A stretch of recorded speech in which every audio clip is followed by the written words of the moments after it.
harka fuune hordoftoonnii fi jaalatamtoonni Fuad Techno YouTube channel hundi keessanuu arraas akkuma beekamu emerging technology chapter 1 basic pointii fi basic concept how to coming on the mid exam ka jiru qabadheen siif dhufee jira jechuudha. Kanaafuu emerging technology jechuun contacting with technology dha wajjin yeroo baay'ee waan qabuuf this course is for me it's very important course dha saniifuu especially kita sirriitiin afaan oromootiin addaan isinii baasuu qophaa'ee kan hin dhufeedha ta'a jechuudha. So chapter 1 dhi'aan akka eegallu yookaan basic pointii qofa takka godhee waan irraa siif fuudhuuf PowerPointicha qofa ilaalteen sodaatiin konsepticha irraa hin siif fuudhaa deemu malee PowerPointicha zimbiloo siif kan hin dubbisuu miti jechuudha. So chapter 1 introduction to emerging technology.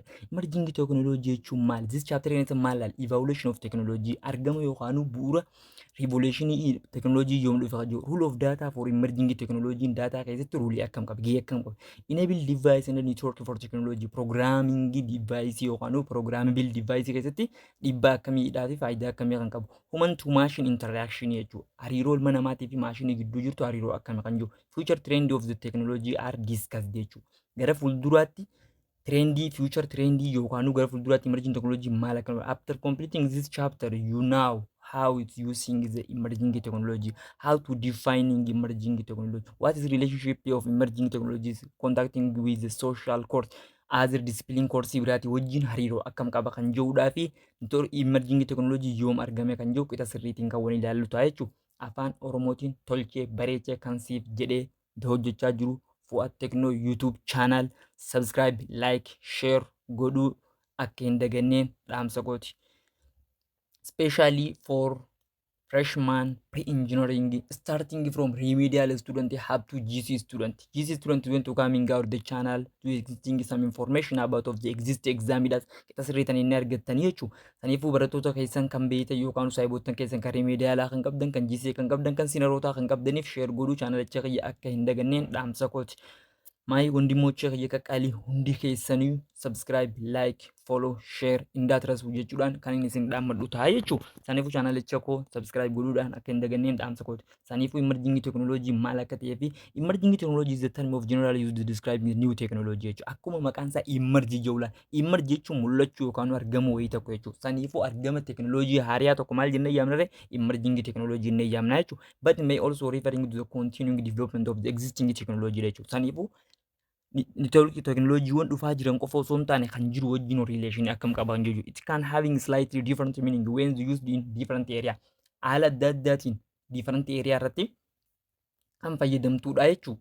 Naannoo yookaan emerging yookaan teknoloojii ganaa dhufuu deemtu qofa osoo hin taane teknoloojiiwwan jirtu how to using it akkamitti itti fayyadamuu dandeenya. How to where is come from the new technology. So like this qixa sirriitiin kan waliin ilaallu ta'a jechuudha. It has slightly different meaning when used in different areas such as media, business, science and education. Saayinsii keessatti, education keessatti, economic business keessatti akkamitti itti fayyadamte emerging technology kan jiru qixa sirriitiin qabatee kan jiru. Term is commonly referred to technology as the currently developing. Garuu termichi emerging technology jiru technology dhufaa jiru haa ibsu malee how the relation with the technology before it existing. Kan dura kan jiran irratti hariiroo akkam qaba kan jedhuudhaan dirqama jechuudha. Availability with the next 5 of the 10 years. Waggoota shanan gara fuulduratti dhufan kana keessatti maaltu dhufuu danda'a? Like ingizis amma ChatGPT maal akka ta'e artificial intelligence this basic fundamentally for this emerging technology course dha baay'ee barbaachisaa kan ta'e jechuudha. Usually reserved for technology that creating or are expected to creating significant social and economic effect dha jechuudha. Hawaasa keessattis ta'ee economic keessatti business keessattis baay'ee barbaachisaa kan ta'edha jechuudha. So kana yeroo ilaalu technology evaluation theory of the radical transformation society through the technology development dha jechuudha. Akkamitti akka namni hariiroo kana keessatti yookaan haala adda addaatiin revolutionary technology dha hojii wal quunnamuudhaan namoonni duraan high energy qisaasaa jiran reducing the costing time, reducing the time dhaa fi reducing the management sources qixa sirriitiin akkamitti akka manage godhachuu danda'u emerging technology karaa adda addaa salphisee kan dhufedha jechuudha. What is the root word of the technology and the evolution? Root word yookaan basic word technology dhaa fi evaluation dhaa maali? Technology maali? Evaluation maali? Technologies discourse or treatise on the art and the artii dha jeelaan artee treatise yookaan waan tokko tooftaa yookaan artii akkaataa waan tokko dalagu from the Greek technologia systematic treatment of an art craft and technique jechuu artee jecha afgama Giriikii technologia jirraa dhufe. Technologia jechuun maal jechuudha? Systematic treatment of an art tooftaa ittiin treat goonu artii tokko Craftii tokko wanta hojjechuu yaan uumuu deemnu san teeknikii tokko ittiin tireet goonu san maal jennee yaamna? Teknooloojii jennee yaamna. Jecha afaan Ingiliikii teknooloojii ajjoorraa dhufu. Originally referring to grammar. Akka originaalitti garuu grammar isaati gidduu deemnu from the techno. Techno si techno jechuudha kan dhufe jaalamutti. Law jechuun meaning of the science of the mechanical and industrial art is the first recorded in the 1959 keessa kan galmaa'e haala kanaan ibsamee jira. Evaluation jechuun maal ni beekte? Evaluation jechuun waraaqsa yookaan evaluation means process of developing by gradual change. Adeemsa yookaan guddinni gradual change yookaan usual change yookaan quantitative change jijjiirama walitti aansaa ta'e kan adeemsa suutaa keessatti maal jennee yaamna? Evaluation jennee yaamna.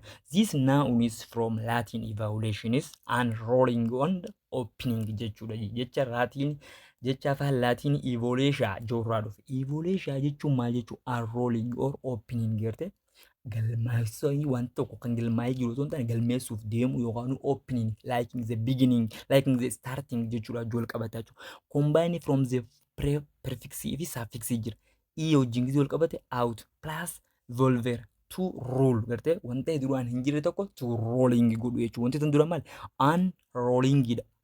Opening banamaa jira malee galmaa'uun jiru saniifuu to roll godhu gaafa prefixii yookaan maxxantuu dura irra dabalee to roll jechuudha walii wal qabataa jechuudha.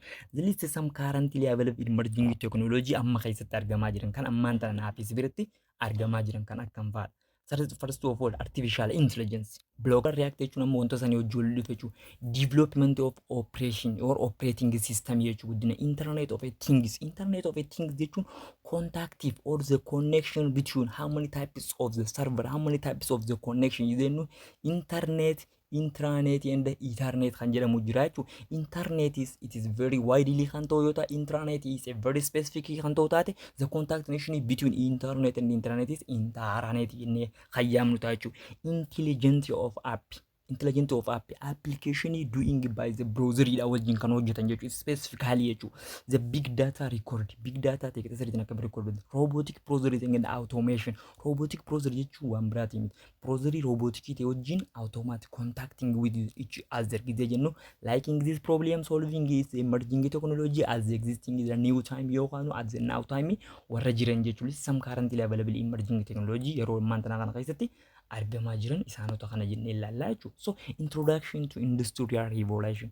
Industrial revolution jechuun maal jechuudha? Warraaqsa jenne warraaqsa jijjiirama adda addaatiin dhufe. Industrial revolution was a period of the major industrialization and innovation that taking place during the late of 1700 up to early 1800 irratti kan dhufan jechuudha. Bara 17 duwwaadhaa hamma jalqaba yookaan dhuma bara 18 duwwaarratti kan dhufe. An industrial revolution is at the core occur when the society shift from using tool to making the product. Meeshaa duraan fayyadamaa turan irraa to using the new source of the energy fayyadamaa such as a coil and to powering the machine in the factory. Namoonni gama duraanitti yookaan gaafa miilaan deemuudhaaf farda minaamin haala adda addaa doonii kana fayyadamaa ture amma gara maashiniidhaatti jechuudha. Namoonni duraan ibiddaan yookaan wanta tokko ho'ifachaa ture gara maashiniitti jechuudha. Namoonni duraan goojjoo keessatti yookaan ibidda keessatti waa godhaa turan yookaan kunshinaa keessatti waa godhaa turan amma gara soofaa yookaan gara maashiniitti deebi'ee system digitalization system kan jennu sanii hojii wal qabataa jechuudha. Saniif jijjiiramoota akkanaa kan move from the slow shop to homing to the larging factor. Guddinni gara magaalaa baadiyyaarraa gara magaalaatti kanatti fufuu yookaan extravaganting of the your life and your time is decreasing because using that new technology fayyadamuudhaan qisaasummaa dura yeroo ta'eetii fi qabeenya kee gubaa jirtu gara manage godhuutti deemuu kan industrial revolution jennee yaamna jechuudha.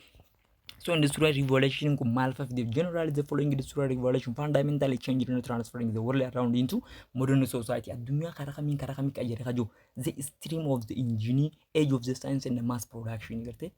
Namoonni duraan wantoota adda addaa fayyadamaa ture arraan tana namoonni duraan koilii yookaan cilee dhagaan kanaan fayyadamaa ture arra garee injiniidha wanta akka godhutti akka deemu age of the science and the mass of the production garte. Age of the science saayinstoonni lafaa qaanii qorannoo adda addaa kan eegalan yeroo kana keessa ta'uu isaa beekama. Rise of the digital technology jechuudha garte.